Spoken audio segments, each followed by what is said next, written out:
આજે આપણે પાણી ક્યાં ગયું એ જોઈશું। એક વખત સેજલની માતાએ સેજલને ચા બનાવવા માટે થોડું પાણી ઉકાળવા માટે કહ્યું। પાણી નાખો, ચલો। શું મૂક્યું સેજલે? કેમ? ચા મૂકવા માટે। સેજલે ચા મૂકવા માટે પાણી ઉકળવા માટે મૂકી છે અને સેજલને કોઈ કામ આવી જાય છે એટલે સેજલ એ કામમાં વ્યસ્ત થઈ જાય છે।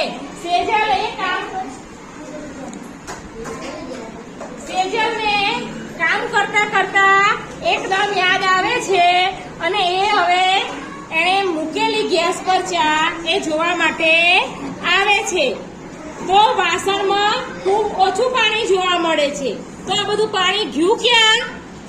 શરૂઆતમાં સેજલે પાણી ભર્યું ત્યારે વધારે હતું અને કામમાં વ્યસ્ત થઈ ગઈ અને ગેસ ચાલુ હતો। પછી સેજલના વાસણમાં પાણી બચ્યું નથી, થોડું જ બચ્યું છે। તો આ બધું પાણી ગયું ક્યાં? ગરમ પાણી વરાળ થઈને શું થયું? બાષ્પીભવન થઈ ગયું। તો આ પાણી ક્યાં જાય છે? બાષ્પીભવન થઈ જાય છે। ક્યાં જાય છે? બાષ્પીભવન થાય છે। હવે અલ્પેશ અને મહેન્દ્ર કેરીના પાપડ સૂકવે છે। તો એ કેમ પાપડ સુકવતા હશે? બોલો, કેમ પાપડ સૂકવો છો તમે?